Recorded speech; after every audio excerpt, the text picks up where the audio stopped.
comment avoir de gros biceps. Et aujourd'hui, on va faire le tour de la science sur le sujet en 2 minutes pour savoir quel type d'entraînement, quels exercices vont te permettre de donner de la masse à l'ensemble de tes biceps. Puis je te donnerai un petit PDF avec des séances biceps qui tiennent compte de tout ça pour que tu puisses mettre ça en place et avoir des résultats sur tes biceps.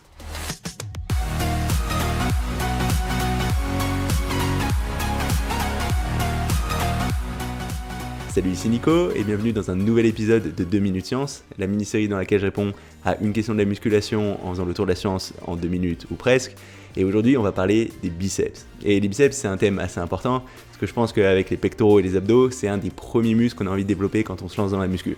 Et j'ai pas été une exception à ça parce que même avant de commencer la muscu, je faisais surtout des pompes et des abdos, puis ensuite quand j'ai eu mes premiers haltères, je faisais que des biceps et je pensais pas qu'il y avait forcément d'autres muscles dans le corps. J'ai découvert ça un peu plus tard. Et du coup, ces biceps c'est quelque chose d'important mais de pas si évident à développer correctement. Parce que si tu veux leur donner de la hauteur, du pic, mais aussi de la largeur, il faudra faire certains types d'entraînement correctement. Et c'est ce qu'on va voir aujourd'hui en faisant le tour de la science sur le sujet.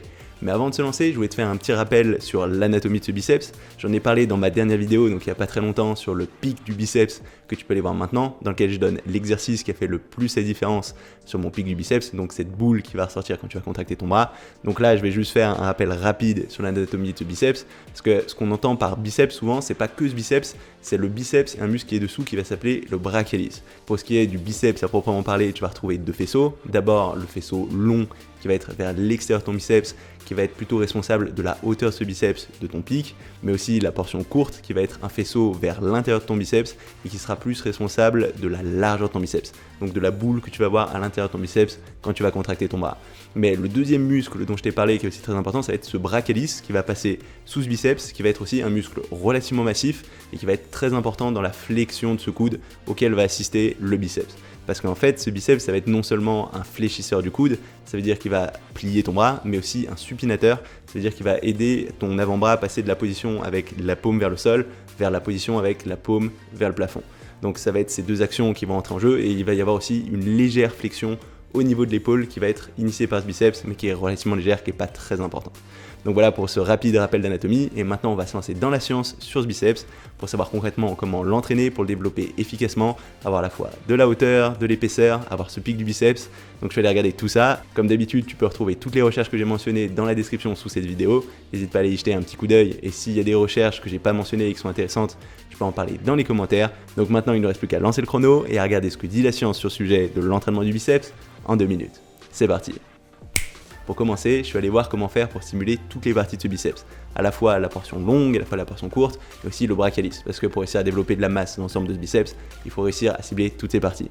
Et dans une étude de 1993, Brown et ses collègues ont étudié l'activation des différentes parties de ce biceps en fonction à la fois de la rotation au niveau de l'épaule, de la position du coude et des charges utilisées. Et il en est ressorti que, quelle que soit la charge, ça n'allait pas influencer tellement la portion du biceps sollicitée, mais que par contre, cette rotation au niveau de l'épaule et la position du coude vont directement influencer la portion du biceps qui va être le plus sollicitée, avec la portion longue qui est vers l'extérieur du biceps qui sera plus sollicitée quand ton biceps sera plus étiré. Ça veut dire concrètement quand tes coudes vont être derrière ton torse et que tes épaules vont être reculées. Donc concrètement, dans les exercices où tu vas avoir tes coudes derrière ton torse, comme sur un curl incliné, vont plus cibler la portion longue, alors qu'au contraire, les exercices où tu vas avoir les coudes devant ton torse, comme sur du curl au pupitre, vont plus solliciter la portion courte du biceps. Donc ce sera important a priori de varier la position de tes coudes sur tes différents exercices biceps pour bien cibler toutes les portions du biceps.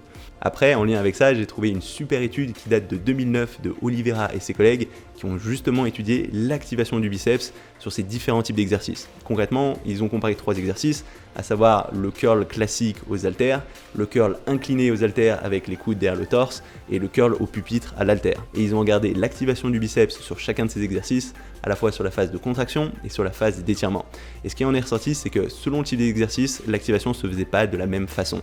Typiquement, sur ce qui était curl au pupitre, l'activation était plus forte au début de la contraction et avait tendance à diminuer, alors qu'au contraire, sur ce qui était curl incliné et curl à l'haltère, où les coudes étaient soit derrière le torse ou dans l'alignement du torse, on avait au contraire une activation globale du biceps qui augmentait progressivement au fil de la contraction. Ça veut dire que selon le type d'exercice que tu vas utiliser, le moment le plus dur sur cet exercice, il ne sera pas au même moment et que tu pourras travailler ce biceps plus ou moins proche de sa phase d'étirement, comme sur ce curl au pupitre, ou au contraire plus ou moins proche de sa phase de contraction, comme ici sur le curl incliné ou sur le curl à l'haltère. Et ça c'est intéressant parce que du coup, si tu veux vraiment travailler le biceps sous tous les angles, ce sera important de varier ces exercices, non seulement pour mettre l'accent sur la portion longue et la portion courte, mais aussi pour le travailler proche de la phase d'étirement, proche de la contraction.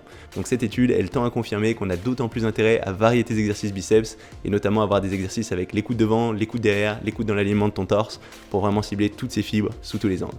Ensuite, un autre point clé qui est pas mal ressorti des recherches que j'ai regardées, c'était cette idée que la position du poignet, être plus ou moins en supination ou en pronation, elle était aussi très importante sur comment tu allais solliciter ton biceps.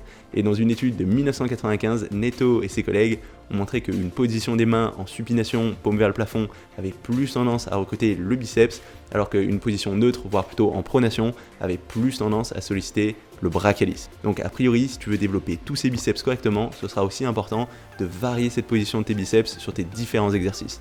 Et ça a été aussi mis en avant par Jarrett et ses collègues en 2012, qui ont regardé l'impact de la rotation sur les différents faisceaux du biceps cette fois, et ils ont établi que quand on partait de la position de pronation et qu'on commençait cette rotation avec le biceps vers la position de supination, eh bien au début c'était plutôt la portion courte du biceps qui faisait le travail de rotation, mais qu'à la fin, quand on commençait à approcher de cette position de supination complète, c'était plus la portion longue qui rentrait en jeu. Donc au-delà de juste la position de ce poignet, ce sera important d'avoir des exercices qui aient aussi ce geste de rotation, en mettant parfois plus l'accent vers le début ou vers la fin de cette rotation pour cibler les deux portions courtes et longues de biceps. Alors, qu'est-ce qu'on peut retenir de tout ça ? Eh bien, la première chose, c'est que le biceps, ça a beau être un petit muscle qui a l'air assez simple comme ça, dans les faits, il te faudra quand même pas mal d'exercices différents pour réussir à cibler à la fois les deux faisceaux de ce biceps, mais aussi le brachialis, si tu veux le développer en hauteur, en largeur et lui donner vraiment de la masse. Donc la variété d'exercices, elle sera très importante. Il faudra non seulement que tu aies des exercices avec les coudes derrière ton torse pour mettre l'accent sur le pic, la portion longue, mais aussi des exercices avec les coudes devant ton torse, ce qui va être assez important.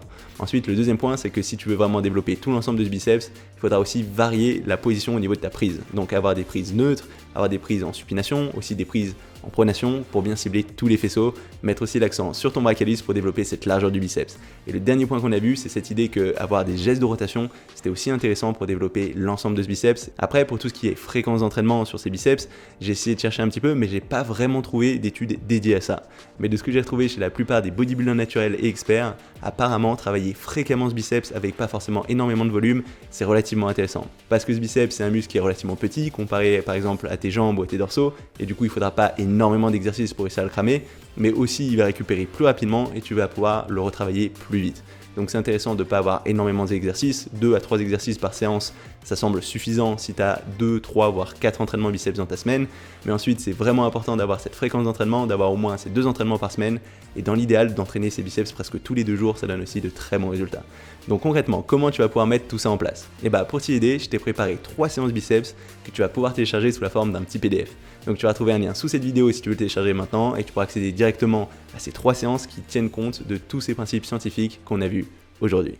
Ça va être tout pour aujourd'hui. Si jamais ça t'a plu, n'hésite pas à mettre un petit pouce bleu. Si tu as des ressources ou des expériences en lien avec ce thème, n'hésite pas à les mettre dans les commentaires. Notamment si tu as trouvé des recherches que je n'ai pas mentionnées, ça peut intéresser tout le monde. Si tu n'es pas encore inscrit à ma chaîne YouTube, n'hésite pas à le faire maintenant, comme ça tu sauras quand je sors de nouvelles vidéos. C'est tout pour aujourd'hui et on se retrouve très rapidement. Salut!